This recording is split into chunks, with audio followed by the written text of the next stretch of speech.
اعوذ باللہ من الشیطان الرجیم بسم اللہ الرحمن الرحیم.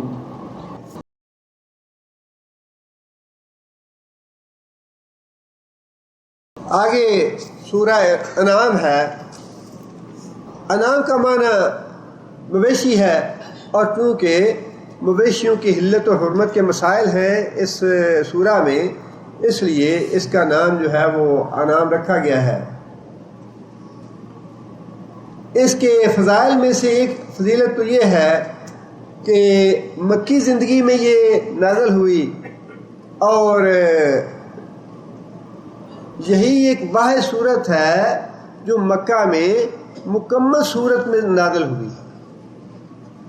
6 آیات ایسی ہیں جو بعض دوسرے موقع پہ نازل ہوئیں، لیکن ان 6 آیات کے علاوہ باقی ساری کی ساری سورہ مکمل شکل میں مکی زندگی میں صرف یہی نازل ہوئی. دوسری فضیلت یہ ہے کہ جس رات یہ نازل ہوئی اسی رات نبی صلی اللہ علیہ وسلم نے اس ساری سورہ کو کتابت کروا لی، ساری سورہ لکھوا لی. تیسری بات یہ کہ اس کے نازل ہونے پہ نبی صلی اللہ علیہ وسلم نے اللہ تعالیٰ کی حمد و ثنا فرمائی، نبی صلی اللہ علیہ وسلم کی حمد و ثنا فرمائی. اور نبی صلی اللہ علیہ وسلم نے فرمایا کہ جب جبرائیل یہ لے کے نازل ہوئے تو 70,000 فرشتہ ان کے ساتھ نازل ہوا یہ سورہ لے. 70,000 فرشتہ حضرت جبرائیل کے ساتھ نازل ہوا اس سورہ کے ادب اور احترام کی وجہ سے. اس سورہ میں مضامین تو وہی ہیں، توحید کا مضمون ہے، رسالت کا ہے، آخرت کا ہے، لیکن مختلف انداز سے مختلف الفاظ میں اللہ تعالیٰ نے اس کی وضاحت فرمائی ہے اور اس کے دلائل دیے. آغاز ہے الحمدللہ سے، جس لفظ سے سورہ فاتحہ کا آغاز، اور یہ لفظ جو ہے یہ کہنے میں بڑا ہلکا ہے لیکن میزان میں بڑا بھاری ہے. اس کی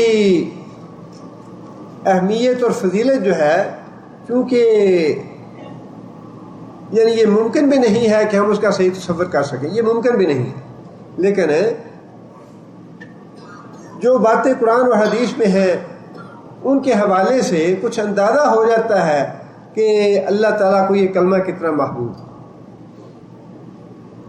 اہل ایمان کو نبی صلی اللہ علیہ وسلم نے یہ بات فرمائی کہ افضل الذکر لا الہ الا اللہ و افضل الشکر الحمدللہ. سب سے افضل ذکر جو ہے وہ لا الہ الا اللہ کہنا ہے، اور سب سے افضل شکر ادا کرنے کے کلمات الحمدللہ. اہل ایمان کو جو دعا سکھلائی گئی ہدایت نصیب ہونے پہ، وہ کون سی ہے؟ الحمدللہ الذی ہدانا لہذا وما کننا لنہتدی لولا ان ہدانا اللہ. اس اللہ کا شکر ہے جس اللہ نے ہمیں ہدایت دی. اگر اللہ ہمیں ہدایت نہ دیتا تو ہم یہ ہدایت کبھی بھی پانے والے نہیں تھے. یہ جو ہدایت کی نعمت ہے اس ہدایت کا شکر ادا کرنے کے لیے الحمدللہ کا کلمہ اللہ نے سکھایا ہے کہ اس ہدایت پہ الحمدللہ کہہ کے اللہ کا شکر ادا کرو. اور پھر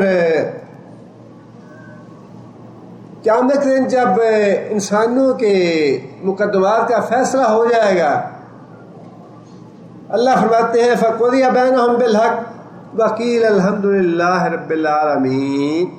جنتیوں کے جنت میں جانے کا، جہنمیوں کے جہنم میں جانے کا فیصلہ ہو جائے گا. اس کے بعد فرشتہ یہ اعلان کرے گا وَقِيلَ الْحَمْدُ لِلَّهِ رَبِّ الْعَالَمِينَ. حمد ہے اللہ رب العالمین کی جس نے یہ سارے فیصلے حق کے ساتھ مکمل کر دی.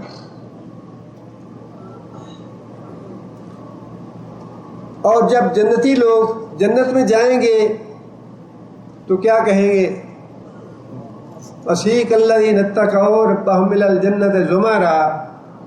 جنتی لوگ جو ہیں وہ جنت میں جائیں گے اور جنت میں جانے کے فوراً بعد یہ کہیں گے وقال الحمدللہ الذی صدقنا وعدہ وأورثنا الارض ونتبوأ من الجنۃ حیث نشاء۔ جنت میں جانے کے بعد سب سے پہلا کلمہ الحمدللہ کا ہو۔ اس اللہ کا شکر ہے جس اللہ نے ہمیں جنت میں داخل فرما کے اپنا وعدہ پورا کر دیا اور جنت میں ہمیں جگہ دے دی۔ اب جنت میں جہاں ہم چاہیں رہ سکتے ہیں، اس اللہ کا شکر ہے۔ اور پھر نبی صلی اللہ علیہ وسلم نے یہ بات بھی ارشاد فرمائی کہ جنت میں جنتی لوگ جب آپس میں گفتگو کریں گے اور جب اپنی کلام کا خاتمہ کریں گے تو کیا کہیں گے؟ آخر دعواہم ان الحمدللہ رب العالمین۔ ہر بات کا اختتام جو ہے الحمدللہ رب العالمین پہ ہوگا کہ اللہ کا شکر ہے، اس اللہ کی حمد و ثنا ہے جس نے ہمیں جنت میں داخل کیا۔ اور نبی صلی اللہ علیہ وسلم نے یہ بھی فرمایا کہ جنتی جو ہے اللہ کی حمد و ثنا اور اللہ کی تسبیح ہر سانس کے ساتھ اس طرح کریں گے جس طرح از خود سانس آتی جاتی ہے، اور اس سانس کو لینے میں، اندر لے جانے میں، باہر نکالنے میں ہمیں کچھ شعوری طور پہ کرنا نہیں پڑتا، اپنے آپ انسان سانس لیتا ہے، باہر نکالتا ہے۔ فرمایا کہ بالکل اسی طرح اللہ تعالیٰ کی حمد و ثنا اور اللہ کی تسبیح جو ہے جنت میں ہر سانس کے ساتھ ہوتی رہے۔ اس سے اندازہ لگایا جا سکتا ہے کہ الحمدللہ کا کلمہ جو ہے یہ کتنا قیمتی ہے اور اللہ کو کتنا پیارا ہے۔ الحمدللہ الذی خلق السماوات والارض، بڑی دلیل دی ہے اللہ نے بار بار زمین و آسمان کی۔ اس کی وجہ یہ ہے کہ مشرک لوگ بھی یہ عقیدہ رکھتے تھے کہ زمین آسمان اللہ نے بنایا۔ مشرک لوگ بھی یہ عقیدہ رکھتے تھے کہ زمین و آسمان جو ہیں یہ اللہ نے بنائے ہیں، یہ نہ عبد القادر جیلانی نے بنائے ہیں، نہ علی حجویری نے بنائے ہیں، نہ معین الدین چشتی نے بنائے ہیں، یہ کسی نے نہیں بنائے، یہ تو اللہ نے ہی بنائے ہیں۔ اس لیے اللہ کی توحید کے حوالے سے بار بار زمین آسمان کی تخلیق کا حوالہ دیا گیا۔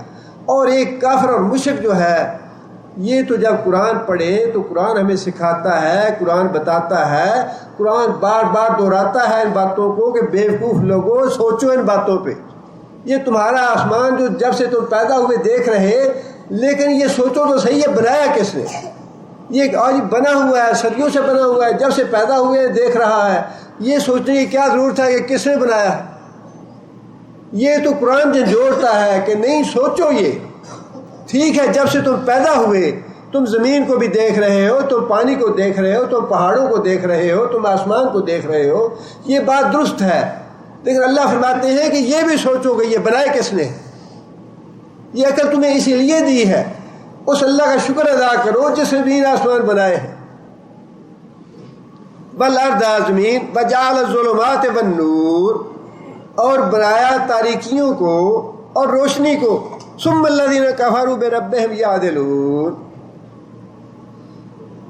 قرآن مجید کا انداز اور اسلوب جو ہے بڑا ہی میٹھا اور بڑا ہی پیارا اور بڑا پرکشش ہے، بڑا جذب کر لینے والا ہے، صرف اس کی تھوڑی سمجھ ہونی چاہیے۔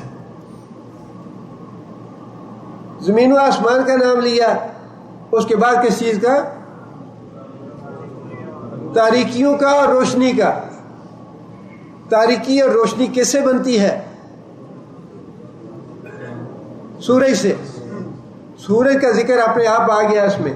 سورج کے پیدا ہونے سے دن اور رات بنتے ہیں، دن اور رات کا ذکر اس میں آ جاتا ہے۔ دن اور رات کا ذکر آ جائے تو اس میں دن اور رات کے ساتھ موسموں کی تبدیلی ہے، سردی بھی ہے، گرمی بھی ہے، دن چھوٹے ہوتے ہیں، دن بڑے ہوتے ہیں، راتیں لمبی آتی ہیں، راتیں چھوٹی آتی ہیں۔ دن کا تعلق انسان کے معاش کے ساتھ بھی ہے، رات کا تعلق انسان کے سکون کے ساتھ ہے۔ لفظ تو دو ہی استعمال فرمائے کہ تاریکی بھی اس نے پیدا کی اور روشنی بھی اس نے بنائی، لیکن اس تاریکی اور روشنی کے لفظ میں انسان کی ساری زندگی شامل ہے۔ اور فرمایا کہ اس اللہ کا شکر کرو جس اللہ نے زمین و آسمان پیدا کیے اور اس کے بعد پھر اتنا اچھا نظام بنایا، اتنا اچھا نظام بنایا دن رات کا کہ تمہاری زندگی جو ہے وہ انہی کے ساتھ چل رہی ہے، اسی دن رات کے ساتھ، اسی روشنی اور تاریکی کے ساتھ تمہاری زندگی چل رہی ہے۔ رات کو تم سکون حاصل کرتے ہو، سو جاتے ہو، دن کو تم اپنے معاش کے لیے جاتے ہو، اللہ کا فضل تلاش کرتے ہو، اپنا کاروبار کرتے ہو، اپنے کام کاج کرتے ہو۔ اس لیے فرمایا کہ اللہ کا شکر ادا کرو جس نے یہ چیزیں بنائیں۔ ثم الذین کفروا، پھر وہ لوگ جنہوں نے کفر کیا، جو یہ بات ماننے کے لیے تیار نہیں ہے، بربہم، اپنے رب کے ساتھ، یعدلون۔ یعدلون کیا معنی یعدلون کا؟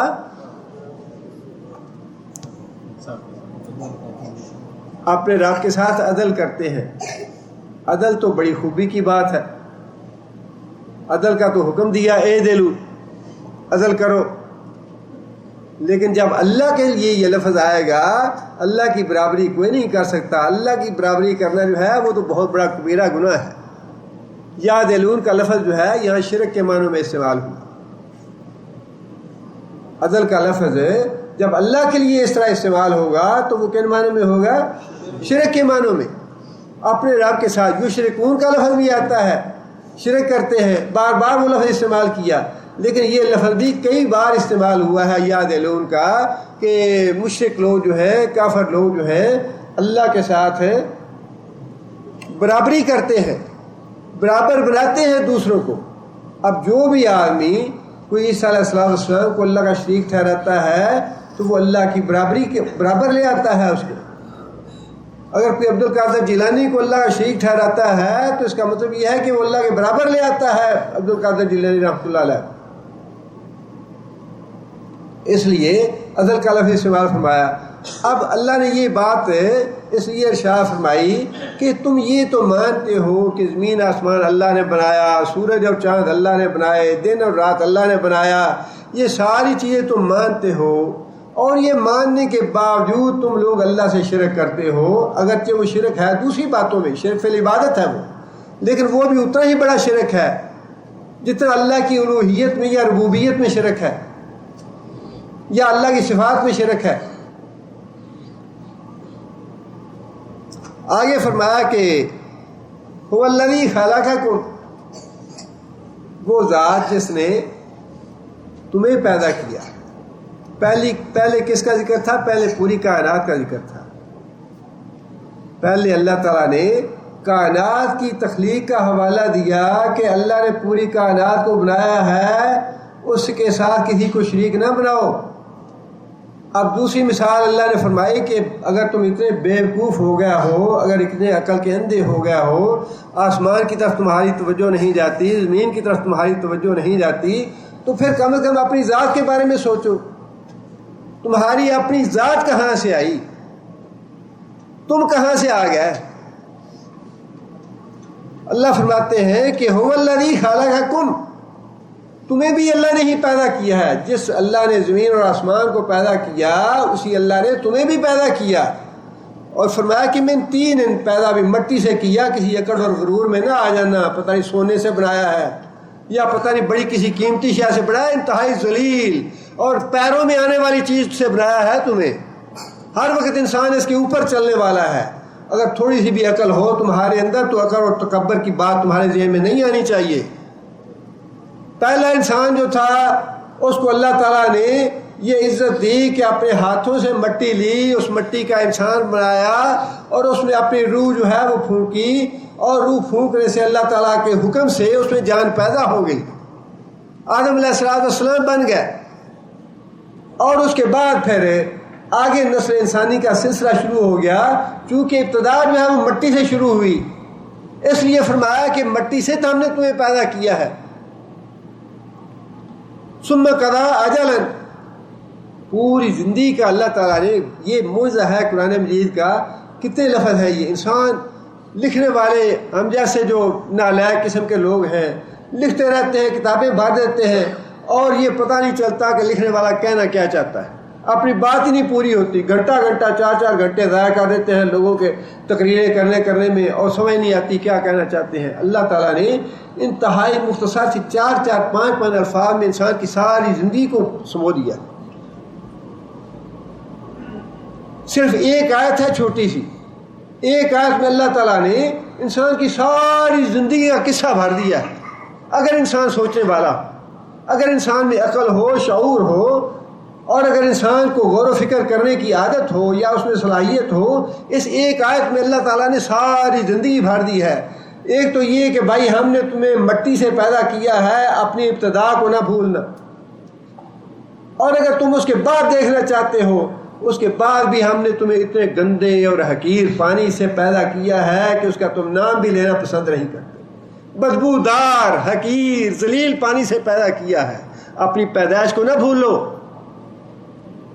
اپنی ابتدا یاد رکھو، کہاں سے ابتدا ہوئی تمہاری۔ اگر اللہ نے 4 پیسے دے دیے تو گردن اکڑا نہ لو، اللہ کے آگے عاجز بن کے رہو، اللہ کے آگے جھک کے رہو، اور اللہ تعالیٰ کو جھکانا بڑا اچھی طرح آتا ہے۔ اگر اللہ نے مہلت دے دی ہے تو اس میں اللہ کے باغی اور سرکش نہ بن جاؤ۔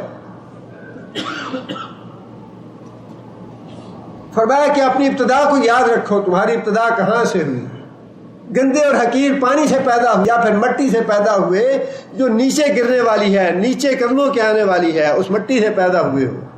اور پھر فرمایا ثم قضى اجلا، پھر تمہارا اینڈ یہ ہے کہ ہم نے تمہارے لیے ایک وقت مقرر کر دیا کہ فلاں آدمی کی عمر جو ہے وہ 40 سال ہے، فلاں کی 60 سال ہے، فلاں کی 80 سال ہے، فلاں کی 15 سال ہے، فلاں کی عمر جو ہے وہ 1 دن ہے، فلاں کی عمر چند سانس ہے، فلاں کی عمر چند ہفتے ہے، وہ ہم نے پہلے سے طے کر رکھا ہے۔ فرمایا ثم قضى اجلا، پھر ہم نے تمہاری اجل بنائی، تمہاری موت کا وقت مقرر کیا ہم نے۔ یہ ساری دلائل اللہ تعالیٰ توحید کے لیے دے رہے ہیں۔ اللہ فرماتے ہیں اور کون ہے ہم جن کو ہم اللہ کا شریک ٹھہراتے ہیں، ان میں سے کون ہے اپنی وہ زندگی اور موت کے مالک نہیں ہے۔ کسی دوسرے کی زندگی کا طے کرنا یا کسی دوسرے کی موت کا طے کرنا یا یہ دعویٰ کرنا کہ اس کے ہاتھ میں موت ہے، زندگی ہے، وہ بیٹے دیتا ہے، وہ بیٹیاں دیتا ہے، وہ اولاد دیتا ہے، وہ رزق دیتا ہے، وہ صحت دیتا ہے، وہ بیماری دیتا ہے، ساری جھوٹی باتیں ہیں، سارا غلط عقیدہ ہے، یہ شرک اکبر ہے۔ یہ اللہ تعالیٰ یہ توحید کے دلائل دے رہے ہیں کہ یہ کام سارے میں نے کیے ہیں، اگر کسی اور نے کیے ہیں تو وہ مجھے بتائے کس نے کیے ہیں۔ اللہ فرماتے ہیں کہ موت کا وقت میں نے مقرر کیا ہے۔ پرندے ہیں ان کی موت کا وقت بھی اللہ نے مقرر کیا، چرندے ہیں ان کا وقت بھی اللہ نے مقرر کیا، پانی کے اندر مخلوق ہے ان کا وقت بھی اللہ نے مقرر کیا، زمین کے اندر کیڑے ہیں ان کی موت کا وقت بھی اللہ نے مقرر کیا، انسانوں کا وقت مقرر کیا، فرشتوں کی موت کا وقت مقرر کیا، جنات کی موت کا وقت مقرر کیا، اور یہ چیزیں اللہ کو تھکاتی نہیں۔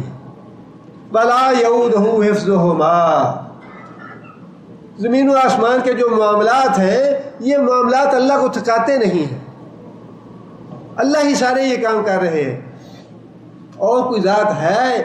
ایک آدمی تو کیا، سچی بات یہ ہے کہ ہم تو 4 بیٹے پیدا ہوتے ہیں یا 4-5 بچے پیدا ہوتے ہیں، ان کے معاملات سے بے بس ہو جاتے ہیں۔ ایک آدمی کی حیثیت جو ہے یا طاقت تو اتنی ہی ہے کہ اگر گھر میں 4-5 بچے پیدا ہو جائیں، 7-8 بچے آ جائیں، ان کے معاملات کنٹرول کرنے، ان کی صحیح تعلیم و تربیت کرنی، ان سے عاجز آ جاتا ہے انسان۔ ایک بچہ اچھا ہے، نیک ہے، تربیت اچھی ہوئی، ایک بچہ باغی ہے، آپ بے بس ہو جاتے ہیں، سارا زور لگا دیتے ہیں کہ بچہ سیدھے راستے پہ آ جائے، نہیں آتا۔ انسان کے ہاتھ میں کیا ہے؟ کسی کے ہاتھ میں کچھ بھی نہیں ہے۔ امام بخاری رحمۃ اللہ علیہ نے بخاری تو اکٹھی کر لی، بیٹا یا اولاد ہوئی ہی نہیں۔ ولی اللہ تھے، اللہ کے پہنچے ہوئے تھے، اللہ کے مقرب تھے، جو مرضی آپ کہنا چاہیں کہہ لیں، لیکن اللہ تعالیٰ نے بے بس ویسا ہی رکھا جیسا دوسرے انسانوں کو رکھا۔ اولاد نہیں دینا چاہیے، نہیں دی اللہ نے۔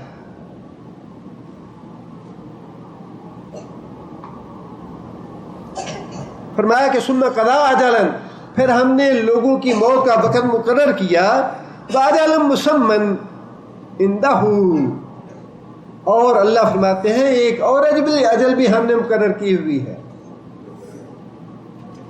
وَأَجَلٌ مُّسَمًّى، وہ کون سی ہے؟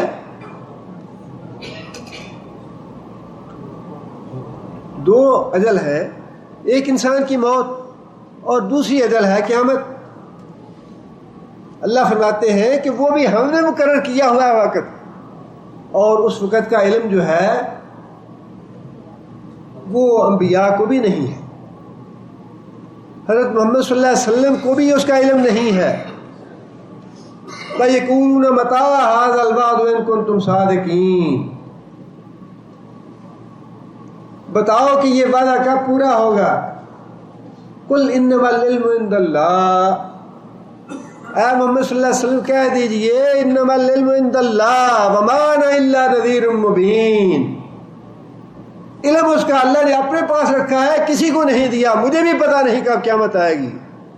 ہاں میں تمہیں خبردار کرنے والا ہوں, تمہیں ڈرانے والا ہوں کہ خبردار ہو جاؤ, قیامت آنے والی ہے, حساب کتاب ہونا ہے تمہارا. انما انا نذیر مبین, ڈرانے والا ہوں تمہیں, آگاہ کر رہا ہوں تم کو کہ قیامت آنے والی ہے, خبردار ہو جاؤ, اپنی اصلاح کر لو.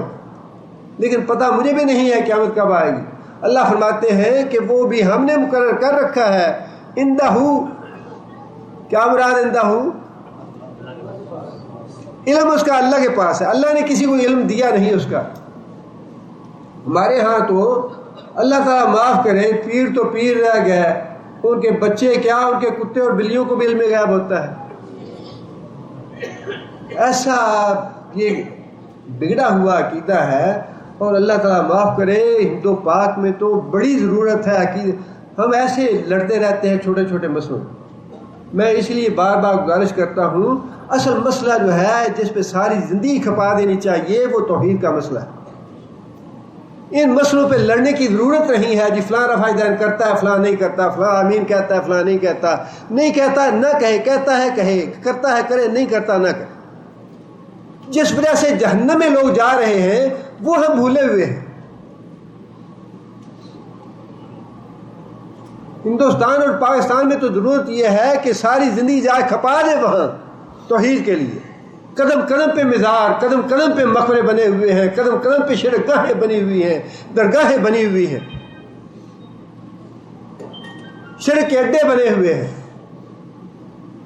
اور کوئی بات سننے کے لیے تیار نہیں ہے وہاں. یہاں تو اللہ کا شکر ادا کریں کہ اللہ تعالیٰ نے بڑا اچھا ماحول دیا ہے, اور اللہ تعالیٰ نے ایسے مراکز دیے ہیں جہاں پہ انسان دین سیکھ سکتا ہے اور صحیح عقیدہ انسان کو مل سکتا ہے. اور اللہ کا شکر یہی ہے کہ جہاں کہیں بھی آپ رہتے ہیں, پاکستان میں ہو یا ہندوستان میں ہو, وہاں جا کے جانیں لڑا دیں, اپنی جانیں کھپا دیں اپنی عقیدہ توحید کے لیے. چھوٹے چھوٹے مسائل میں نہ الجھائیں اپنے آپ کو, چھوٹے چھوٹے مسائل پہ دشمنیاں پیدا نہ کریں, چھوٹے چھوٹے مسائل پہ اپنے وقت ضائع نہ کریں. یہ عقیدہ توحید ہے جس کے لیے. اور آخر وجہ کیا تھی کہ بعض انبیاء ایسے ہیں جن پہ کوئی ایک آدمی بھی ایمان نہیں لایا, ساری زندگی وہ لڑتے جھگڑتے رہے. نوح علیہ السلام نے 950 سال کھپا دیے توحید کے لیے. رب انی دعوت قومی لیلا و نہارا فلن یزدہم دعائی الا فرارا. مسئلہ کیا تھا؟ مکروا مکرا کبارا وقالوا لا تذرن آلہۃ ولا تذرن ودا ولا سواعا ولا یغوث ویعوق ونسرا. مسئلہ یہی تھا, جھگڑا یہی تھا کہ کافر مشرک کہتے تھے کہ اپنے معبودوں کو نہ چھوڑنا, باقی جو باتیں کہتا ہے اس کی پرواہ نہیں, باقی باتیں ہے ہی نہیں لڑنے والی. یہ تو ہماری حماقت اور بیوقوفی ہے کہ ان باتوں پہ لڑ رہے ہیں. لڑنے والی بات تو وہ ہے جس پہ نوح علیہ السلام نے 950 سال کھپا دیے, اور اس کی طرف ہمارا دھیان کم ہی جاتا ہے. ٹی وی اسٹیشن تو بنا لیے ہم نے, لیکن اپنے ٹی وی اسٹیشن پہ ایک دفعہ توحید کی بات تو کر کے دیکھیں. پاکستان میں دیکھیں کتنے دن چلتا ہے ٹی وی آپ کا.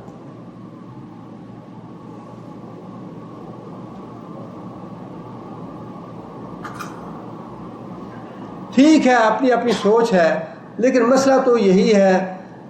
مکلف تو ہم نہیں ہیں منوانے کے, یا مکلف تو ہیں بات پہنچانے کے. اس کے لیے انسان اللہ کی نافرمانی کرے یا خلاف شرع کام کرے تو اس کا نتیجہ تو پھر بھی اللہ کے ہاتھ میں رہنا ہے. نتیجہ تو پھر بھی اللہ کے ہاتھ میں رہنا ہے. اور اللہ نے جو سوال کرنا ہے نتیجے کا نہیں کرنا, جد و جہد کا کرنا ہے کہ کیا تھا یا نہیں کیا تھا.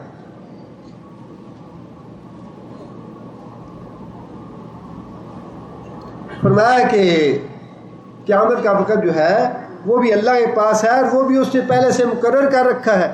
ثم انتم تمترون، ثم پھر اس کے باوجود انتم تمترون، تم لوگ شک کرتے ہو کس بات میں؟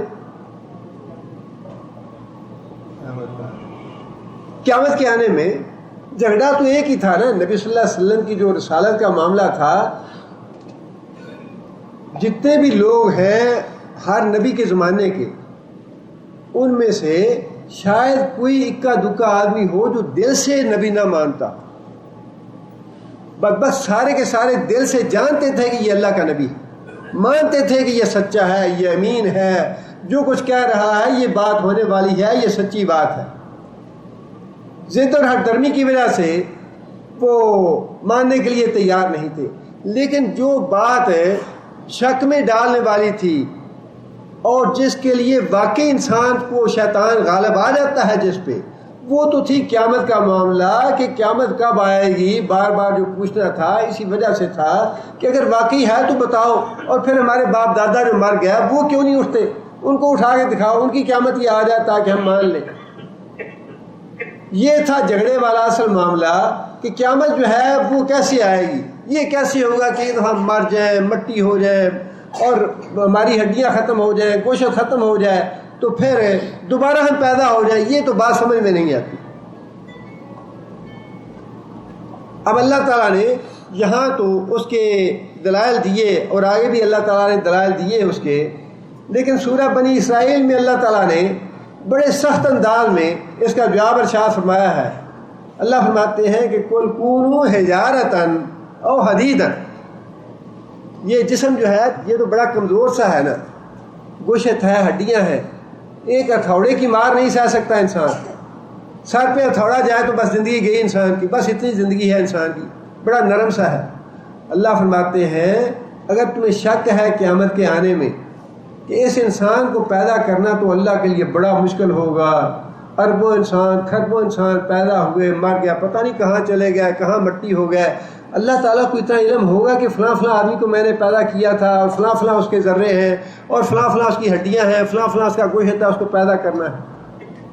اللہ تعالیٰ نے اس کے جواب میں یہ بات ارشاد فرمائی کہ اے بدبختو کونوا حجارۃ او حدیدا، اگر تمہیں یقین نہیں آتا کہ اس جسم کو، نرم و نازک جسم کو میں دوبارہ پیدا کر لوں گا، پتھر بن جاؤ یا لوہا بن جاؤ، جس کو پیدا کرنا تمہارے اس جسم کی نسبت ذرا مشکل ہے۔ او خلقا مما یکبر فی صدورکم، یا اگر پتھر اور لوہے سے بھی زیادہ سخت کوئی چیز تمہارے تصور میں ہے تو وہ بن جاؤ، تب بھی میں تمہیں پیدا کر لوں گا۔ پتھر بن جاؤ یا لوہا بن جاؤ، یا لوہے سے بھی زیادہ کوئی سخت چیز بن جاؤ جس کو پیدا کرنا بڑا ہی مشکل ہو، اللہ فرماتے ہیں کہ میں اسے بھی پیدا کر لوں گا۔ فَسَيَقُولُونَ مَن يُعِيدُنَا، ان لوگوں کا کہنا یہ ہے، اعتراض یہ ہے کہ اس انسان کو دوبارہ کون پیدا کرے گا؟ قُلِ الَّذِي فَطَرَكُمْ أَوَّلَ مَرَّةٍ، اے محمد صلی اللہ علیہ وسلم انہیں کہو کہ بے وقوفو، جس نے پہلی بار تمہیں پیدا کیا دوبارہ بھی وہی پیدا کرے گا۔ اور یہ دلائل بھی اللہ تعالیٰ نے دیے ہیں آخرت کے قیام کے طور پہ، اپنی توحید کے بارے میں بھی اور آخرت کے قائم کرنے پہ بھی، کہ جس اللہ نے زمین و آسمان پیدا کر لیے، جس اللہ نے تاریکی اور روشنیاں پیدا کر لیں، جس اللہ نے تمہیں پیدا کر لیا، جس اللہ نے تمہاری موت پیدا کر دی، جس اللہ نے قیامت کا وقت مقرر کر دیا، معین کر دیا، کیا وہ اللہ اس بات پہ قادر نہیں کہ قیامت کے دن تم لوگوں کو بھی دوبارہ پیدا کر لے؟ توحید کے دلائل بھی ہے اس میں اور آخرت کے دلائل بھی ہے اس میں۔ اللہ تعالیٰ سے دعا ہے کہ اللہ تعالیٰ مجھے بھی عمل کرنے کی توفیق عطا فرمائے اور آپ حضرات کو بھی۔ اس کے بعد انشاءاللہ 2 جمعے کا ناغہ ہوگا حج کے لیے، اور پھر تیسرا جمعہ انشاءاللہ 20 ذو الحج کو آئے گا۔ 20 ذو الحج کو انشاءاللہ معمول کے مطابق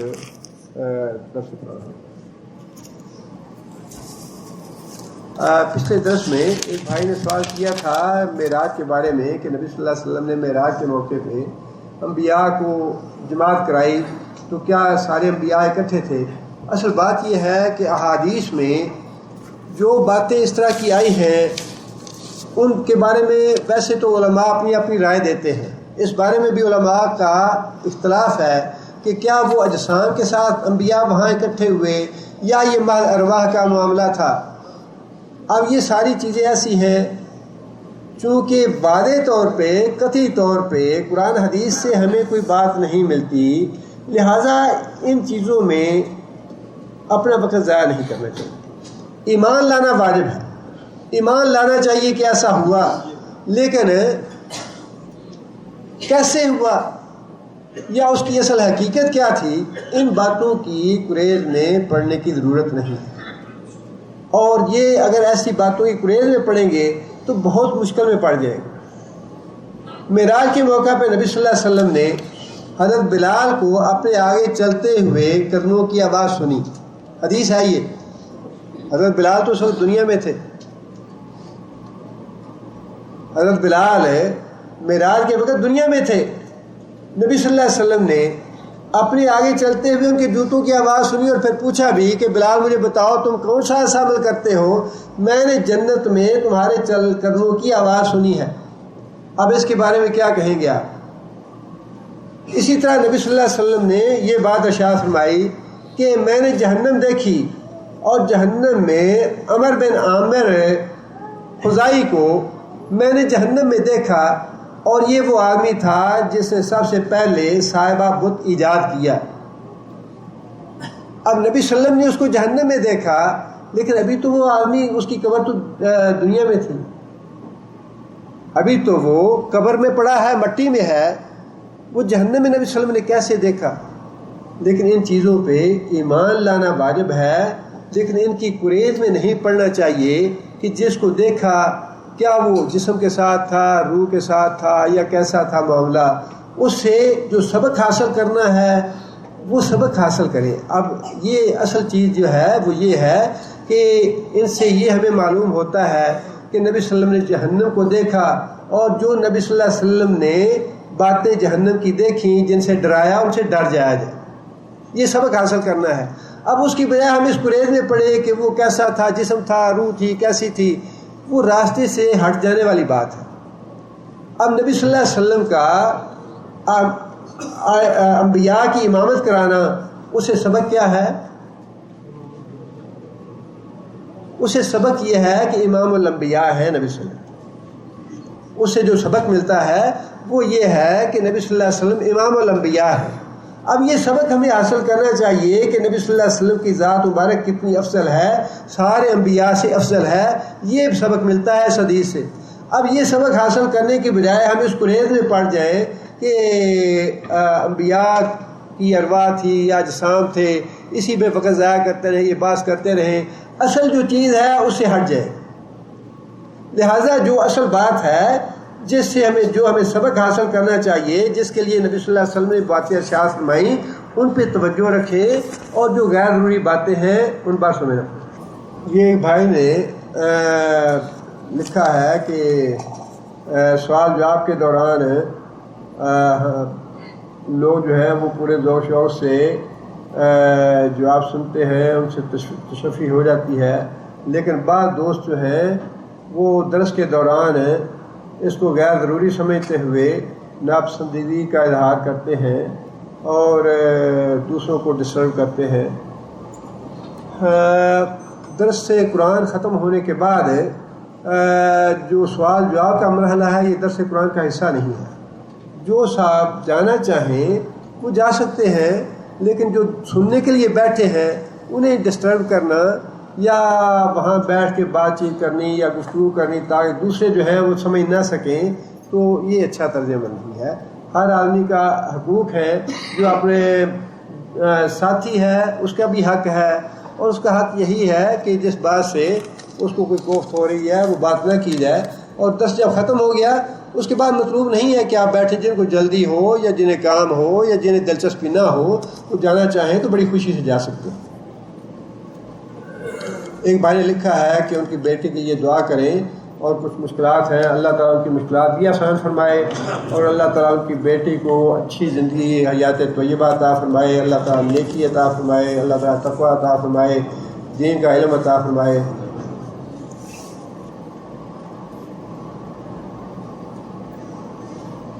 کیا حضور صلی اللہ علیہ وسلم اپنے پیٹھ کے پیچھے دیکھتے تھے؟ کیا یہ حدیث صحیح ہے؟ یہ حدیث صحیح ہے، اور نبی صلی اللہ علیہ وسلم کا نماز کے دوران اپنے پیچھے کھڑی ہوئی صف کو دیکھنا نبی صلی اللہ علیہ وسلم کے معجزات میں سے معجزہ ہے، یہ حدیث صحیح ہے انشاءاللہ۔ کیا حضور صلی اللہ علیہ وسلم کے پسینے سے خوشبو آتی تھی؟ نبی صلی اللہ علیہ وسلم کے پسینے سے خوشبو آتی تھی، اور ہر آدمی کے پسینے سے کوئی نہ کوئی بو ضرور آتی ہے، خواہ وہ اچھی ہو یا بری ہو، لیکن نبی صلی اللہ علیہ وسلم کے پسینہ جو ہے صحابہ کرام اکٹھا کرتے تھے، اور مسک سے بھی زیادہ اچھی خوشبو تھی نبی صلی اللہ علیہ وسلم کے پسینے میں۔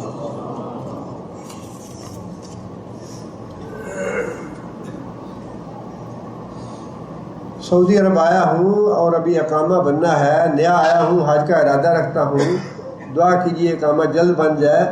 آپ کو اللہ تعالیٰ حج مبارک کرے، لیکن جو حج کی شرائط ہے اگر وہ پوری نہ کر سکیں تو حج نہ کریں، اگر حکومت کی شرائط پوری کر سکیں تو پھر حج کریں۔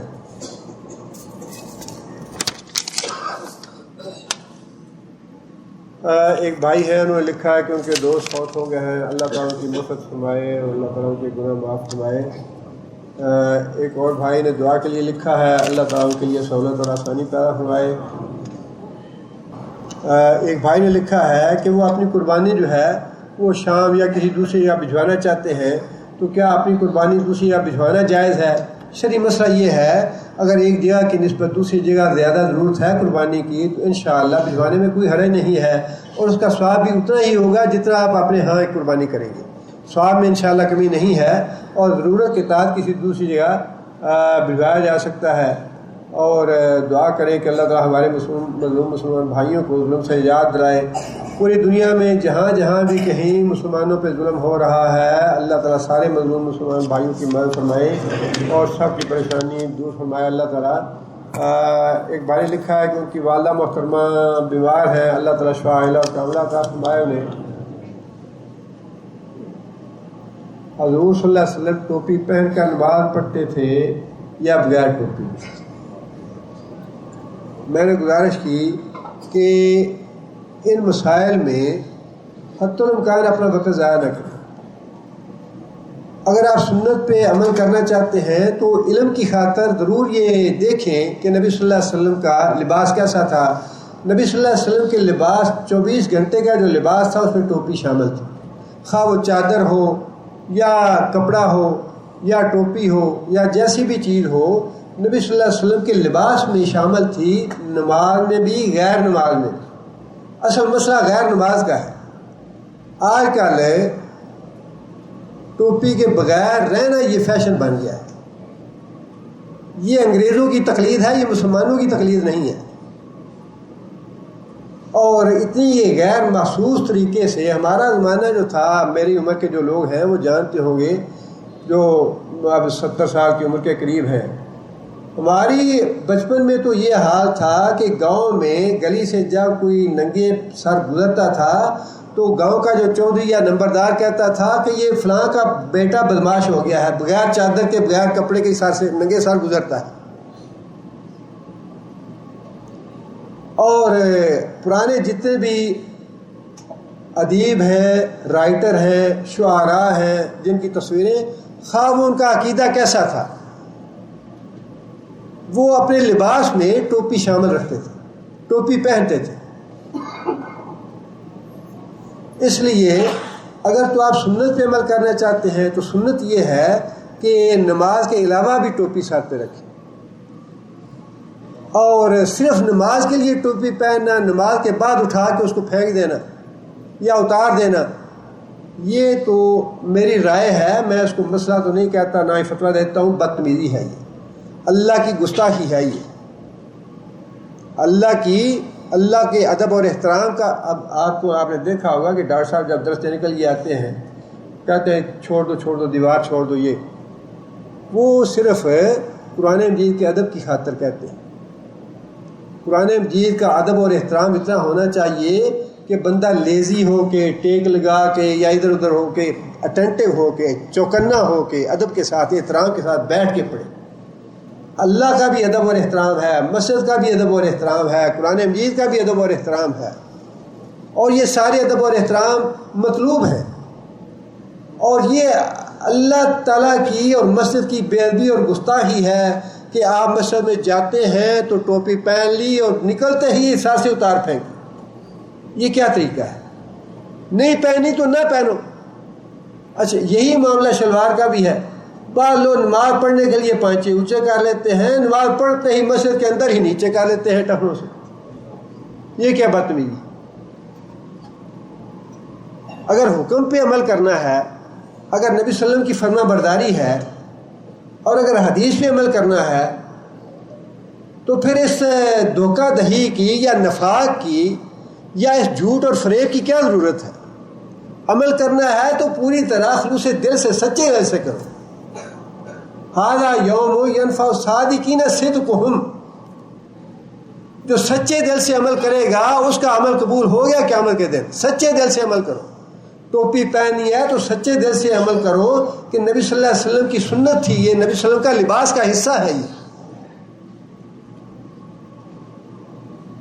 اور اگر ٹہنے سے اونچا رکھنا ہے کپڑا، حدیث کو پیش نظر رکھتے ہوئے، اللہ کے رسول کی فرما برداری کرتے ہوئے، تو جب دفتر میں جاؤ تب بھی اونچی ہونی چاہیے، مسجد سے باہر ہو تب بھی اونچی ہونی چاہیے۔ مسجد میں آ کے اور اونچا کرنا اور اس کو پھر نیچا کرنا، یہ بہت ہی گستاخی اور بے ادبی کی بات ہے۔ انشورنس کی کیا حیثیت ہے؟ انشورنس کے بارے میں علماء کا فتویٰ یہی ہے کہ یہ ناجائز ہے۔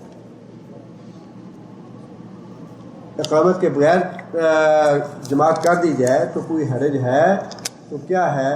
کیونکہ یہ غلطی عام ہے، بھول ہو گئی، انشاءاللہ کوئی حرج کی بات نہیں ہے۔ آپ نے دیکھا ہوگا کہ بعض اوقات یہاں پہ معمول ہے مساجد میں ایک آدمی نماز پڑھ رہا ہے، دوسرا آدمی جا کے اس کے ساتھ کھڑا ہو جاتا ہے اور جماعت کر لیتے ہیں۔ ضروری نہیں کہ جو کھڑا ہوا ہے اسے پہلے اقامت کہی ہو۔ اقامت کے بغیر طریقہ مسنون تو وہی ہے، لیکن اقامت کے بغیر انشاءاللہ جماعت ہو جاتی ہے۔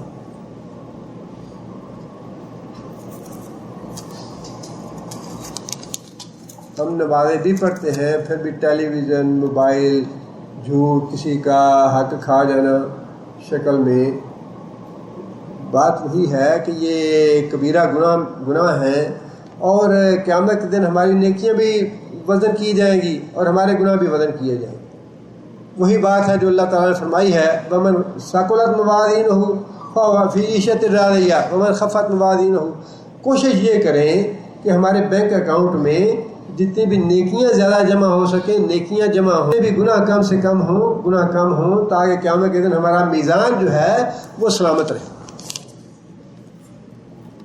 اقامے کا مسئلہ ہے، اللہ تعالیٰ ان کی پریشانی دور فرمائے۔ نبی صلی اللہ علیہ وسلم کے نام پر قربانی کرنا جائز ہے یا نہیں؟ کیا فوت شدہ آدمی کی طرف سے قربانی کی جا سکتی ہے؟ نبی صلی اللہ علیہ وسلم کا معاملہ تو یہ ہے کہ نبی صلی اللہ علیہ وسلم کی بعثت مبارک سے لے کر قیامت تک جتنے بھی مسلمان نمازیں پڑھتے ہیں، روزہ رکھتے ہیں، صدقہ خیرات کرتے ہیں، حج کرتے ہیں، قربانیاں دیتے ہیں، نیک اعمال کرتے ہیں، ان سب کا ثواب نبی صلی اللہ علیہ وسلم کے نامہ اعمال میں کہے بغیر پہنچ جائے گا۔ نبی صلی اللہ علیہ وسلم کی دعوت پہ جو لوگ ایمان لائے، جو نیک عمل کیے، ان سب کا ثواب نبی صلی اللہ علیہ وسلم کو ملے گا انشاءاللہ۔ لیکن اس کے علاوہ اگر انسان اپنی تسلی کے لیے کوئی خاص نام لے کے نبی صلی اللہ علیہ وسلم کی طرف سے قربانی کرنا چاہے تو اس میں حرج نہیں انشاءاللہ۔ ویسے عام آدمیوں کے لیے علماء میں اختلاف ہے، بعض لوگ کہتے ہیں کہ قربانی کا ثواب نہیں ہے، بعض کہتے ہیں قربانی کا ثواب پہنچتا ہے۔ میری ناقص رائے اور ناقص علم کے مطابق انشاءاللہ اگر کسی کی طرف سے قربانی کی جائے تو امید یہ ہے اس کا ثواب اسے ملے گا، اس لیے کہ نبی صلی اللہ علیہ وسلم نے اپنی امت کی طرف سے بھی کی اور اپنی ازواج مطہرات کی طرف سے بھی کی، اس لیے امید یہ ہے کہ انشاءاللہ اس کا ثواب ملے گا۔ میرا بھائی بیمار ہے، ہسپتال میں ہے، اللہ تعالیٰ شفا علاج کا اللہ تعالیٰ فرمائے۔ ایک دوست کہتا ہے جنت میں سب سے پہلے بلال رضی اللہ تعالیٰ جائیں گے، اور اس کا کہنا ہے کہ نبی صلی اللہ علیہ وسلم کی سواری کو پکڑے ہوں گے، اس لیے وہ جنت میں پہلے جائیں گے۔ ایسی باتوں کے لیے دلیل ہونی چاہیے حدیث کی۔ اگر اللہ کے رسول نے یہ بات ارشاد فرمائی تو پھر ٹھیک ہے، لیکن نبی صلی اللہ علیہ وسلم کی حدیث جو میرے ناقص علم میں ہے وہ یہی ہے کہ نبی صلی اللہ علیہ وسلم سب سے پہلے جنت میں داخل ہوئے۔ کیا عورتوں کا بال کاٹنا جائز ہے؟ اب بھائی نے یہ نہیں لکھا، وضاحت نہیں کی کہ اس مسئلے کا تعلق جو ہے حاجیہ عمرے کی وجہ سے انہوں نے پوچھا، یا ویسے جو عورتیں بال مکمل طور پہ کاٹ کے انگریزی بال بنوا لیتی ہیں وہ مسئلہ ہے یہ۔ اگر تو عمرے اور حج کی بات ہے تو ایک کو بال کاٹنا حکم ہے، یہ وہ کاٹنے چاہیے، اور اگر ویسے کاٹنے ہیں جو فیشن ہے قطعاً حرام ہے، قطعاً حرام ہے۔ جو لوگ فتویٰ دیتے ہیں کہ حضرت عائشہ نے نبی صلی اللہ علیہ وسلم کی وفات کے بعد کاٹ لیے اور اس سے جواز پیدا کرتے ہیں، وہ بالکل حرام ہے۔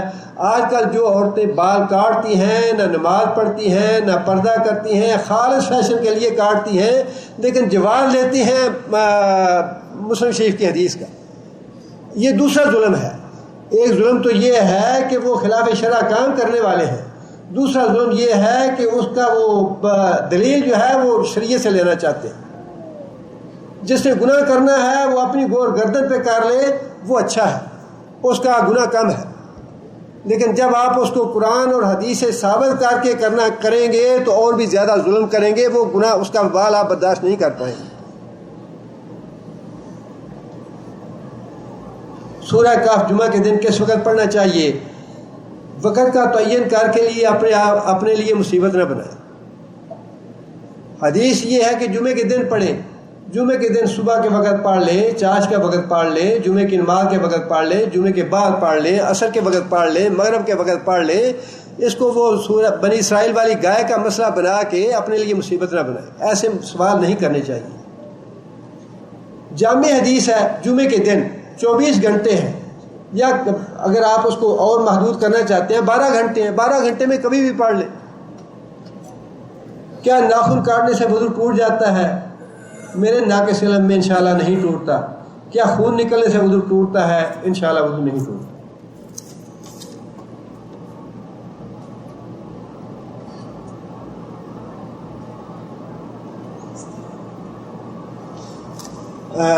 ذو الحج کے پہلے جو 9 دن ہیں یہ افضل ایام ہیں، ان میں نیک اعمال کیے گئے اعمال کا اجر و ثواب بہت زیادہ ہے، اور 9 دنوں کے روزے رکھنے بھی مسنون ہیں اگر کوئی مسلسل رکھے، لیکن جو یوم عرفہ کا ہے وہ تو بہت ہی زیادہ اجر و ثواب کا ہے، 1 سال پہلا اور 1 سال پیچھے کے صغیرہ گناہوں سے معاف ہوتے ہیں۔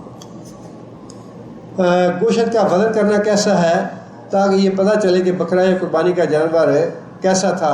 اس میں انشاءاللہ حرج کی بات نہیں ہے۔ وزن کرنے کے بارے میں کوئی دلیل ہے تو ارشاد فرمائیں، اگر آپ دلیل مانگتے ہیں تو نہ کریں۔ یہ چیزیں ایسی ہیں جو آپ کی ثوابدید پہ ہیں، اگر آپ کرنا چاہیں تو کر لیں، نہیں کرنا چاہتے نہ کریں، لیکن ہر بات کی دلیل جو ہے وہ قرآن حدیث سے ضروری نہیں ہے۔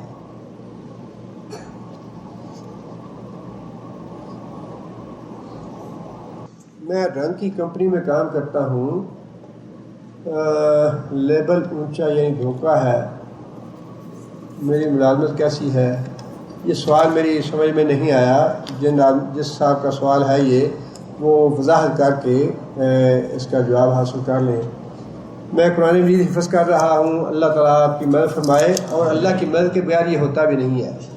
اللہ تعالیٰ کی نصرت اور اللہ تعالیٰ کا خاص فضل و کرم شامل حال ہوتا ہے ان لوگوں کے ساتھ جو قرآن مجید حفظ کرتے ہیں۔